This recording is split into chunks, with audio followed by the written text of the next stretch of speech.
Hello and welcome in you guys to the post-game show for 1136. I'm here to read through the full spoiler comment section and just see what we're theorizing about based off of the description of the chapter. So with that being said, let's not waste any time and let's get right to it. Alright, so the first comment says, Holy S, the world of One Piece has already been destroyed twice. This is twice as post-apocalyptic as we expected. Robin will definitely translate Elbaph's writings so we can have more hints of the Void Century.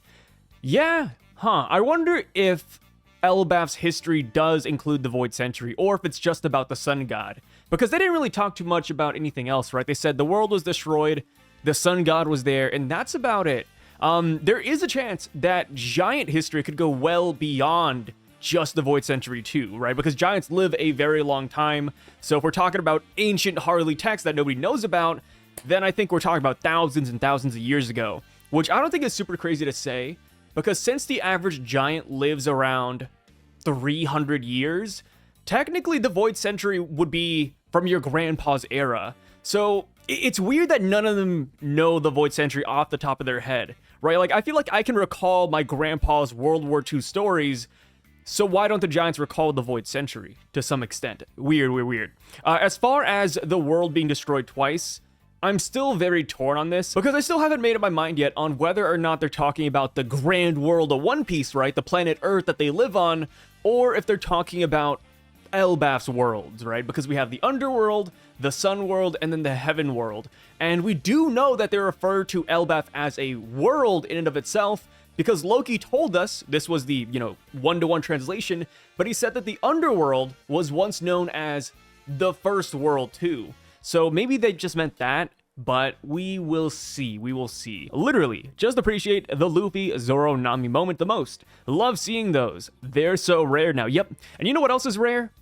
3-person groups. I love it when the Straw Hats split up into these small little groups because it gives more focus on each and every character. Like, imagine if we brought all the Straw Hats with us, right? We all go to the castle. We all go down to the underworld. I'm not trying to say it's bad when they're all together, but we would get a lot of fluff. Like, no offense, but like, every time something would happen, 9 panels. Like, here's Jinbei reacting, here's Zoro reacting, there's Brook reacting, oh my god, Robin is shocked, you know what I mean? So that's why I love seeing small groups, and I do agree. I love the nostalgia factor when it comes to Luffy, Zoro, and Nami. I actually don't know when they were last paired up together either. I'm trying to think back. Whole Cake Island, no. Wano, no. Dressrosa, no. Nami wasn't there. I'm trying to think. Even further back, Punk Hazard, no. Yeah, like, we haven't gotten Luffy, Zoro, Nami specifically together since the East Blue, We really gotta cherish this moment, we really do. So, on to the next one. They say, Luffy, I ain't got nothing to do with that Nika person. Someone tell this man that he is Nika. I agree. I mean, like I said, I give Luffy excuses because he thought he had the Gomu Gomu no Mi for the longest time. So it makes sense why he doesn't just believe this outright. But at the same time, Dory and Brogy literally called him the Sun God when they arrived on Egghead Island. So they know. I mean, when he goes into his white form, everybody else will know. So hopefully they just drill it in later. Like, hey, Luffy, you're that guy. I mean, even though Luffy might push them back a little bit, if they really double down, then I think he will eventually realize his true name or his true fruit. And with realizations like that, typically in anime, it's a cliche, but once somebody learns what they actually are, they tend to get some sort of power up with that realization. I'm not saying that's what's going to happen with Luffy, but it could be the case. Next up, they say, how dare YouTube hide this video from me for 45 seconds? It happens, man. It happens. Zeus calling Sanji slave number 2 is so funny. Yeah, and the funniest part is that Sanji wouldn't disagree. If anything, Sanji might fight Zeus for slave number 1. He would want that title, man. The person closest to Nami is what that really is. The Sun God destroys the status quo when liberating those oppressed by it. Luffy is both. That is true. Luffy is, depending on which side you're on, Luffy could be seen as the Sun God of Destruction or the Sun God of Liberation. If you're a Marine working on duty while Luffy is arriving on the island, yeah, Luffy is destroying everything you know and love. If you're a prisoner on that island, he's a liberation god. But of course, I still think there will be a second sun god besides Luffy. I think while Luffy could be both, like while we can view him as that, I do think he errs more on the side of liberation for the story's sake.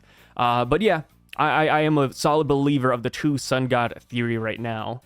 This one says, Nika had a sword and shield in this chapter. The wings of the Pirate King are Zoro's swordsmanship, and Sanji, a modified human who is nearly indestructible. Luffy has his sword and shield. Yeah, I like that. That's not bad. Funny enough, I've actually seen people say this exact same thing, but for the other Nika we saw as well, the one that had the sword and the spear, they're like, oh, you know, Zoro's the sword, and then Sanji's the spear because of his kicks in his leg, right? So yeah, I could see both. It's funny because while we saw a depiction of Sun God Nika in this latest chapter, we still don't know which one that is. Like, we have two silhouettes, but which one is which, right? According to Who's Who, the one that he was thinking of is the liberation one. So if that's like the one that Luffy's supposed to mirror, then maybe Sanji is the spear. Well, you know, thinking about Sanji's dad for a second, you know, Judge, everybody's favorite character, he did wield a spear named Garuda, so maybe like, I don't know what I'm going with. Calling it out, Frankie is going to upgrade the Sunny, turning it into Pluton. Yep, this is a very prevailing theory. I personally think that Frankie could either turn it into Pluton or even just a cloud ship, just to make it its own unique thing, or maybe like a weird hybrid of Pluton. I think that'd be pretty solid as well. Next up, they say, and totally redeem yourself. Big W for Road. I was saying, man, like, the Road slander actually ceased when this chapter dropped. I think I saw like one or two comments saying, I still don't like Road, I still don't like Road. But Road really turned it around. Like, he went from this weird guy, he still is weird. I mean, you know, who are we kidding? He's still weird. But at least he's been staving off the world government this entire time without ever knowing it. I think that's huge. Of course, how strong are these world government agents? Probably not that strong. I agree with what Gunko said in this chapter about how the people they sent here were just irredeemably weak. So now, on to the next comment. They say, it's funny that the giant thinks that Brook is from another race. Good thing for Jinbei that the giants are not racist like the people of Wano that killed Kawamatsu's mother. It's cool that we have a mention of Oars, and it's interesting that he is a legendary fierce warrior among the giant race. I hope Oda explains more about the race of ancient giants in Elbaph, and I 100% agree. I think he will. I mean, with the Harley text being so ancient and being in a ancient language too, I think it will be like the language of the ancient giants. You know, we're kind of throwing around the word ancient a lot here, but that's kind of where I fall in line. As far as the giants not being racist to Jinbei, I think that's kind of funny, but I also think it'd be kind of cool. You know, this is, you know, I'm playing around retrospectively, but it would be cool if Jinbei was abducted with the rest of the Straw Hats earlier in Elbaph into Roto's playhouse, and instead of putting Jinbei in the fake mini Elbaph, it would be hilarious if Roto instead put Jinbei in a fish tank. Like, imagine we break out, and, you know, Chopper was chained up with the other animals, but then we look across the room, and then you see Jinbei, like, swimming around in circles in a little fishbowl. I feel like somebody should do that one day. Yeah. If there's a giant out there who's willing to fight Jinbei and put him in a fish tank, please do it. That'd be hilarious. So next up, they say, I just gave myself a massive whiplash. I went from saying out loud, Road went from trying to play dress up with the Straw Hats to being Nami's slave? What a loser!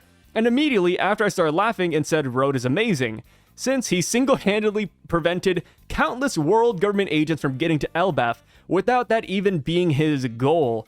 Yeah, I mean, it's a Roto feat, but when you really think about it, it's Roto's animal who's doing this too. Like, these guys didn't even fight Roto. Like, his crow is the one who should also be getting credit for this. So next up, let's see here. Oh no, Roto's gonna stick around with us? We just got rid of Caribou. We don't need another creep clinging to us. I will say this, do I like Road more than Caribou? That's a hard one. I like both. I might have to go with Caribou, just because I like the fact that he has a Logia. But I also agree with this guy right here. He says, don't worry, the giants don't fit on the 1,000 Sunny. So yeah, Road can't exactly leave the island with us. And plus, since he's already a member of the Grand Fleet, he's not going to join us either. Well, he's already with us, but he's not going to join us on the main ship. This one says, Gunko may be a past slave and eventually lost herself and has become one of the God Knights as a weapon of sorts. Could also be why she didn't respond to the Celestial Dragon question. Yep, that could be it too. Somebody also pointed out something interesting. I didn't really pay too much attention to it at first, but after they mentioned it, I couldn't not see it. But they said that when Gunko gets that introduction box with her name, it doesn't say Saint Gunko, right? It doesn't say Saint blah blah blah Gunko. Like, we don't get the full name or the full title. So I do think that Gunko probably is just a person who got recruited into the Holy Knights like Loki was about to in this chapter. As far as her being a past slave, I don't see that yet. I mean, I like the idea, don't get me wrong. But we don't have any inklings for that just quite yet. Of course, though, big fan of Gunko already. You know, we had her for like 1.5 chapters. I think she is amazing. This one says, beating Loki might have been what got him to be fully recognized as a Yonko, as the timing is pretty close. Yep, it's not even just pretty close. It is literally like exact, right? Unless we get like month, days, and time in One Piece, it is pretty much 1 for 1. Loki got defeated 6 years ago. Shanks got recruited 6 years ago. It's like right there.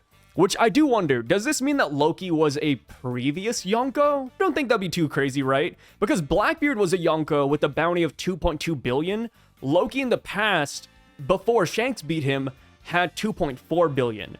So if you tell me that Loki was a Yonko of the sea, and then Shanks took over, I think that'd be pretty fitting. I really do. And it kind of makes me wonder too, like, Loki had a special bounty for a long time now. Did he always have that, or only after they realized how strong Loki was after he lost to Shanks? I'm not too sure. Like, and also, like, did they always have plans on recruiting Loki? Is that why he had the special bounty? We don't know. We don't even know what the special bounty is yet. We're just assuming it's like, you know, wanted alive, like how Sanji's was back at Whole Cake Island, but that is yet to be seen. Next up, they say, we owe you an apology. We wasn't really familiar with the game, the community to road. Yep. Like I said, the road hype is unparalleled. If Hooded Shanks sees the Straw Hats, it has to be on site, to be honest. They would have let Nika slide again, and that's when I think Zoro puts the paws on him. Nami and Zeus are going to eat too. Yep, I could see this. We could even see Zoro versus Gunko as well. Maybe like Zoro and Nami versus Gunko. And then we could have Luffy and Loki versus the Hooded Shanks, or the Shanks brother twin person. I still think that Luffy will be taken aback when he sees him. I don't think it's going to be like on site. I think we're going to see them, and Luffy's going to be like, holy hell, is that Shanks? I mean, of course, this guy's not Shanks, and Luffy will realize that. But you got to admit, man, like the minute Luffy sees this dude, he sees the red hair, he sees the stubble. This guy's like the same height as Shanks. This guy has the same voice as Shanks. So it's like, yeah, like Luffy's going to be a little bit confused. And it wouldn't be the first time either, right? Like, I think about Bon Clay from Alabasta and Impel Down. Whenever he transforms, Luffy does get, like, taken aback for a brief second. He's like, wait, what? Bon Clay cosplayed as Zoro, and he was like, hey, Zoro, what are you doing here, right? And then Bon Clay's over here dancing in Zoro's body. And then it was only until after he turned it off that Luffy was like, oh, like it's Bon Clay. Hell yeah, let's do this. So next up, we got this one, which says, regarding the world being destroyed twice, I think it was with Nika's time when it happened the first time, and Joy Boy is when it happened the second time. Thus, the Void Century. Yeah, that's not bad. I mean, we do know that Nika and Joy Boy are two different people, so that could work.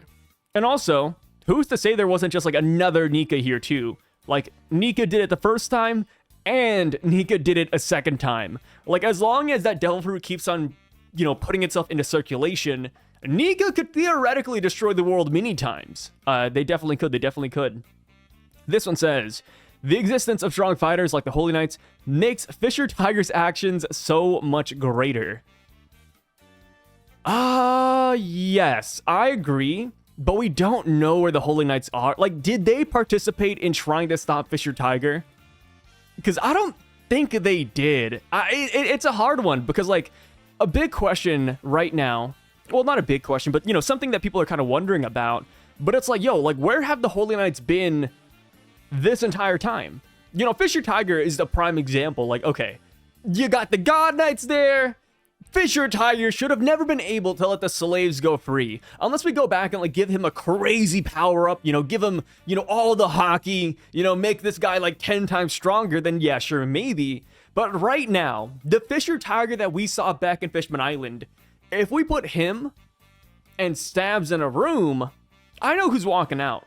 So next up, this one says, I still don't think they want to recruit Loki, but to steal his Devil Fruit abilities. It's probably easier to lure him into the Holy Land for an easier extraction. Special technology there. Emu killing him, person doing the same technique as Blackbeard. Remember when Dory said that some of the Gorosei Devil Fruit forms looked like the beast from Elbaph? Maybe some of those fruits were stolen / taken from Elbaph in the past. They want to steal Loki's Devil Fruit. I don't think that's the case. I still feel like there's the weird, line drawn in the sand when it comes to celestial dragons and devil fruits. Maybe they want to steal it just so that nobody else can eat it, but I don't think they'd want it for themselves. As far as the Blackbeard extraction, Blackbeard did that in like the span of a minute or two, right? They threw the hood over Whitebeard, and then, accounting for One Piece time, he just took it like immediately. So maybe it's something only Emu could do, and that's why they want him. But either way, I don't know. I feel like it would almost be easier. Like, if they wanted the Devil Fruit, I would say just kill Loki.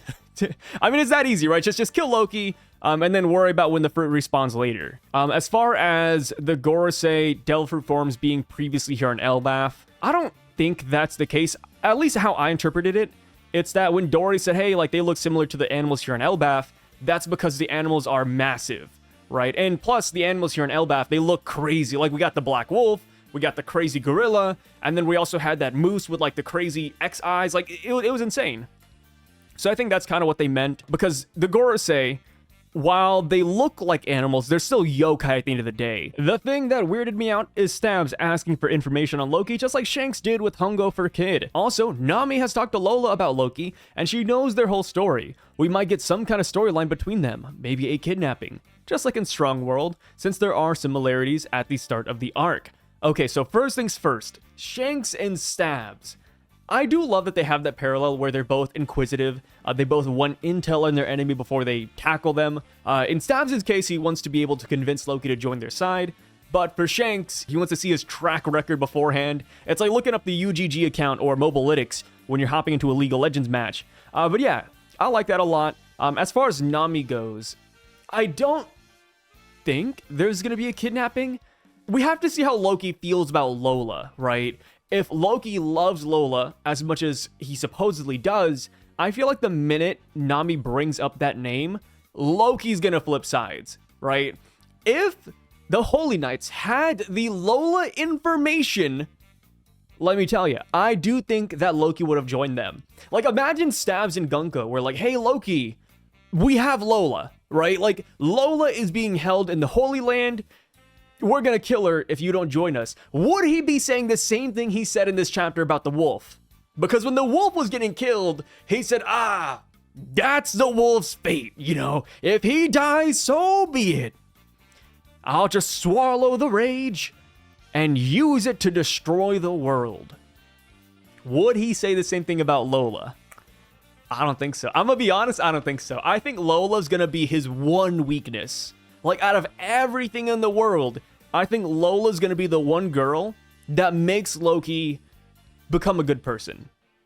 That's at least how I feel, because it looked like he was willing to drop everything and just marry Lola. Like, he had no romantic interest outside of that, from what we've heard of. So I really do think that Lola is his weak spot, and because Nami is friends with Lola, I think we're gonna have the one up on him. Or possibly the Holy Knights take that information and they go get Lola afterwards. Like, oh, like, they mentioned this person named Lola. Let's go find Beige and his gang and string them up, because Lola's currently with Beige's crew. But again, I think this could just be another thing that brings Loki to our side. So now, going on to the next summit, they say, I'm getting a crazy feeling that the God Knights don't have Devil Fruits, but simply that they've been bestowed powers by Emu. The arrow sounds a lot like the arrow that pierced Cobra. And another thing to support that is the fact that even the Gorosei's transformations didn't have Devil Fruit titles. Emu is lending powers to their followers, but can absorb it back at any point, like what Emu did to Saturn. This is getting interesting, and I completely agree. All right, here we go. I've always been on the side that the Holy Knights, or at least Celestial Dragons, do not have Devil Fruits. Maybe there will be some exceptions, though, because if they're willing to recruit Loki, who has a Devil Fruit, maybe there's a couple others as well. But I think for the most part, if you were born in the Holy Land, if you have that celestial blood running through your veins, then you don't have a devil fruit. I feel like that is like a requirement for the most part. Unless you're like Doflamingo, who got kicked out of the Holy Land. That's a little bit different. But yeah, I do think that we have powers bestowed by Emu, and that is how Emu has like an eye on the situations, which would be pretty cool. Like, we could go next chapter, and Luffy shows up, and then we have Emu like watching from above, or Emu seeing things from Gunko's eyes. Maybe that explains the eye. We don't know what's going on with Gunko's eye right now. It could just be like a cool design. It could be eye powers. Or maybe Emu is like tapped into the mainframe. I think that'd be awesome. Kind of like the 6 pads of pain. Emu's like watching the whole situation go down. Yeah. This one says, my boy Ro got crucified after saving, it was technically his crow, Elbaph for years. He's the Elbaph Jesus, yeah. Over here, dying for our sins, man. Dying for our sins. And we're none the wiser. None the wiser.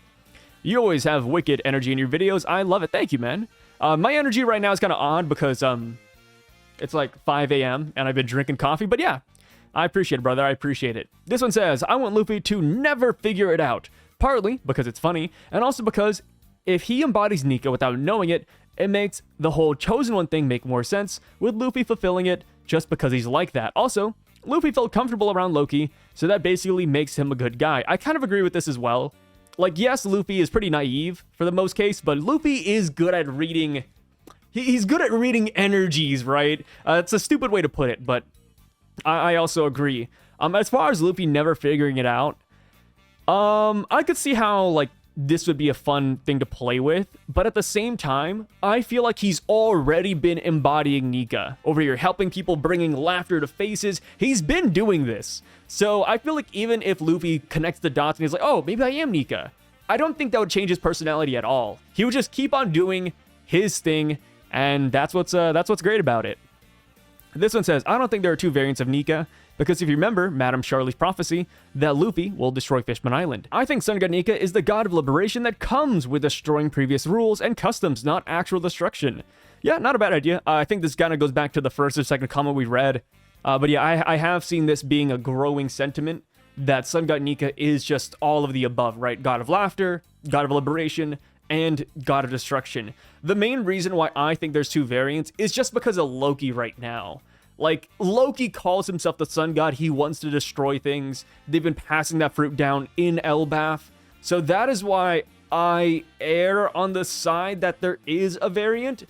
We could still get the reveal that Loki has a different devil fruit. Of course, like, we could go back to the OG ones, like a fire giant, a surtur, or some other mythological fruit that looks like Sun God Nika, but it isn't Sun God Nika. But yeah, I think that right there is why I'm like torn on it, but I am leaning towards the 2 variants, but I could be totally wrong with that. So now, this one says, this is probably wrong, but Google Translate translates Gunko as war drum, which parallels Luffy's liberation drum. So this is wrong apparently, because the way Gunko is spelled out, it does translate to army child or military child, but I have seen that Gunko is war drum too. When it comes to Japanese, there's so much nuance in the kanji and how you spell certain names that just like a single line would throw it all off. But I mean, war drum, military child. I've also seen military port being another one. No matter which way you spin it, war is like the constant in all 3 of those translations, which is pretty cool, right? War drum, war port, war child. Boom, boom, boom. So now, going down, we got this one, which says, I didn't even realize that about Road when I read the full summary last night. I guess I was too tired.